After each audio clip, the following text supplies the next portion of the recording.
Good evening, everyone. Welcome to the Flagler Weather Update. We're going to focus on a few different things. Let's talk about Hurricane Aaron here. So there's a good satellite image of it. But notice that the eye kind of, in the last loop here, kind of fills in a little bit as it starts, looks like more of a northeast movement than as of late. This is about 450 miles to the east of Florida and about 460 or 470 miles east of Flagler Beach. And the tropical cyclone, it looks like it appears to be taking more of a northeastward turn, at least looking at the satellite imagery. Let's take a closer look at Hurricane Aaron here as of the 5 o'clock advisory. It was moving north at 14 miles an hour, so sometimes these things wobble. Satellite looks like it's a northeast turn, but they wobble quite a bit. So the official hurricane heading is from the National Hurricane Center is north at 14 miles an hour with sustained winds of 110 miles an hour. Now, with that being said, the hurricane has grown considerably in size, which is typical when they start moving off to the north. And the center of the storm right here, and then hurricane force winds extending well over 100 miles from the center, especially to the east of the center. Your tropical storm force winds, which is essentially your storm and gale force winds, extend outwards quite a bit distance more, but a long way from Florida. So as the tropical cyclone continues its way from us, we will start to see slowly improving conditions. Right now we do have the rough surf and the breezy conditions going on. So let's talk more about the tropics. And so Aaron's not the only game in town. So Aaron's moving away. We have two other areas that the National Hurricane Center is watching, and it is this one right here, and this is an area of disturbed weather, which is in the central Atlantic, tropical Atlantic, and it's also going to kind of follow the same route as Aaron, and it does have an opportunity to possibly try to develop as it moves into this region here, but again, recurving off to the north and east and well away from us. Now, the next system, this one we'll have to watch a little bit closer. It's a long, long, long way off, and but it's actually been designated Invest Area, so it's Invest Area 99. Has a 40% chance of developing as it moves off to the west. And so right now they're expecting this system to have a chance to develop over the next several days here. But then as it moves further in the week here, conditions further ahead of it are not really that favorable for further development. So whatever gets going here might not last long, is basically what they're saying.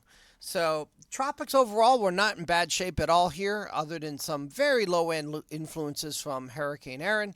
But we have two other areas that are being watched, and neither one of those are a significant concern to us. Now, let's take a look at some satellite imagery. You can see Hurricane Aaron right there and moving off to the north. And then we have our next area of disturbed weather, which is right here. Not very well organized, and the thinking is when it gets up into this area, there'll be better condition for it to develop. Take note, there's quite a bit of Saharan dust out here, and Saharan dust acts as a suppressor of tropical cyclones, so there's quite a bit of it there. So our next system in line, and this guy looks kind of organized, almost looks like it's rotating right now, so I would not be surprised to see this elevated into a tropical depression in the next day or so, but the National Hurricane Center says that once it moves further on, it's going to run into a hostile environment, and there will be a potential for it to weaken. So whatever's going to kick off here probably won't last long, but we'll have to watch that. And beyond it, out over Africa, looks like there's another system going to be coming off the coast. There's no information about that one just yet. Also of note with Aaron, as it spins off, it rotates counterclockwise. So it is pulling some drier air over our region, which is why, we've seen a few hit or miss showers, but not as widespread as, they typically are for this time of year. That's due to that drier air moving in from behind Aaron. Now, let's go further into the future, looking at the tropics as we go into the end of August and into early September. The area of concern, and there's very low chance of that, is out here just off the coast of Africa, from the Cape Verde Islands out to the central tropical Atlantic, and this is a 20% chance or less chance of development there. And as we go into the first week of September, that area kind of expands, and another area that they'll be kind of watching for development is from the Caribbean Sea into the southern Gulf, and this is another place that they will be watching. Again, only 20% chance on both of these, so just areas that they'll be watching. There's no certainty if there will be any development out of those. So, getting a little bit closer to home here. So, let's talk about this coastal flood advisory. This is in place until uh, overnight tonight, and the next high tide is coming up in the intercoastal waterway here. And so, we're mostly concerned about the intercoastal waterway, but this is very low end nuisance flooding. So, typically, places that may flood, those trouble spots right around South 23rd Street and Flagler Ave, could see a little bit of water up on the pavement. Likely not. Places right along the immediate intercoastal waterway, very low lying places. Where if you typically flood a little bit during excessively high tide, you might see a little bit of water. We're not talking about flooding into homes. We're not talking about anything like that at all. So that's the deal with the coastal flood advisory. Dangerous surf is expected to continue at least for another day or so through Friday before conditions begin to improve. We're looking at breakers approaching 7 to 11 feet at times out there. And again, it's best not to go out into the ocean under those conditions unless you are a surfer or are very well versed in uh, surf and tidal conditions. So let's take a closer look now what's going to be happening next several days. Let's get this closer so we can see. So we do have a little trough here that's moving in and Aaron moving off to the north and northeast. And then by Thursday, it's out of the picture. But we have this front coming in from the north, and that front's going to kind of approach and settle as we get towards the weekend. And that's going to increase our chances of showers and thunderstorms when we get towards the weekend. So let's talk about that coastal flooding now before we get back into our local weather. So these are different flood gauges. Right now, we're looking at the Bing's Landing flood gauge, and you can see earlier we got into just some very low end flooding here, and tide's starting to come back up now. So it's not been getting, once we, if we get up into the minor to moderate, especially to moderate, that's when we start to have some problems, and we're not even close to that. Taking a look at the tide gauge up at Bing's here, and again, just touching the action stage, it's staying pretty well under control. Let's look at Hall Creek out here on the west side of the county, and it's staying well below flood stage. And Crescent Lake, let's take a look at that one too, if I can get it to load. Crescent Lake is actually, if I can get it to load, we're actually staying below flood stage there as well. Let's take a look at Palliser Creek. We already looked at that. We already looked at Bings, and looks down here in Bulow Creek, and wait for that to load up. And again, we're getting near that action stage, but we're staying out of flooding. So the only gauge that's really been getting up into that action stage is the one at Bings, and this travels down towards Flagler Beach. So again, those very, very low lying areas that sometimes see a little bit of water on them when you get those really high tides. You might see that the next day or two until things settle. With the strong north winds and the king tides and all that, it does elevate the water in the intracoastal waterway just a tiny bit. So let's get into winds right now locally. So wind gusts today, 25 miles an hour, gusting to near 30 on the beaches. But as we get into tomorrow, those wind gusts begin to significantly drop off, gusting only up to about 10 to 15 miles an hour. Maybe a little bit breezier along the immediate beach, but winds dropping off quite a bit. And going the rest of the week, might get a little breezy on some days, but staying relatively, just back to normal, if you will. Now let's take a look about temperatures now, and we're going to look at let's look at, more importantly, the heat index, because that's what your body responds to. And for tomorrow, we're going to see the heat index is getting up over 100 degrees. So it's starting to get warm again out there. So make sure you're staying properly hydrated. And Friday, kind of the same deal there. And as we get into Saturday, a little bit lower heat index numbers. We get into Sunday, even a little bit lower then. We're expecting more cloud cover and better rain chances as we get to Sunday.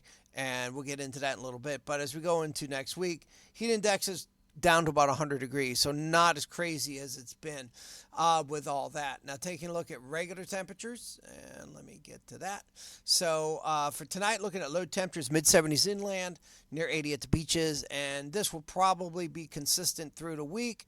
As we go through the whole week, we're looking at kind of the same low temperatures right through the week as we go, even into Monday. Mid-70s inland, near 80 at the beaches. Talking about high temperatures, these are actual high temperatures now. Near 90 to 95, 95 inland, 90 at the beaches. And if you go into Friday, kind of the same deal. Upper 80s beaches, lower 90s inland, maybe some mid-90s in a few places. Saturday, lower 90s inland, mid to upper 80s beaches. As we get into Sunday now, those temperatures come down a little bit.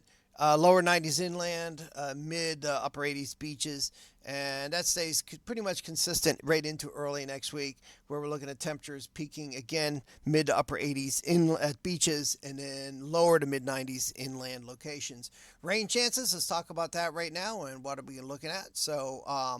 Rain chances for tonight, very minimal. Matter of fact, very, very little chances of any additional showers tonight. Tomorrow, start to see chances coming up, about a 60% chance inland, about 50% at the beaches. As we go into Friday, those rain chances come up quite a bit now.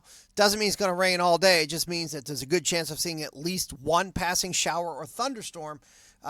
Rain chances between 80 to 90% on Friday, and getting into Saturday, even more so, about 90% chance of rain county-wide. So again, it does not mean it's going to rain the entire day. So if you got Saturday plans, don't let this scare you. It just means that you will likely get interrupted by a passing shower or storm, or maybe a couple of them, but it's not going to do it all day long. And then Sunday, still staying quite high, between 80 to 90% chances of rain. Monday, they come back down a little bit, but still about a 70 to 60% chance of showers and storms. And then we're seeing rain chances getting down to about 40% as we get to Tuesday. So it looks like things will dry out. And looking at the night times, maybe as we get, Friday night, maybe about a 50% chance of showers along the beaches. And then Saturday night, maybe about a 50% chance of showers along the coast. But, much more better rain chances during the daytime hours. How much rainfall we're going to see total? Next 7 days, maybe an inch, inch and a half, maybe a couple places 2 inches. But that's, for us, that's no big deal here at all. So going further on, let's talk about what's going to be happening as we go into the end of August here. Looking for temperatures slightly above normal for the end of August, and precipitation chances maybe a little bit above normal as we go into early September. Looking for temperatures to be above normal, and precipitation chances also be above normal. So folks, that's going to wrap it up. This looking at our satellite again. Hurricane Erin moving off the screen now, but dragging some drier air over the region. But that drier air is not going to last long, because as that front to the north begins to settle in, it's going to start tapping into tropical moisture from the Gulf and bringing it across us. That's going to wrap it up. So if you want to rewatch any of this, you can rewind it. To do that, I'll also be posting the YouTube link in a little bit. Everybody have a great evening.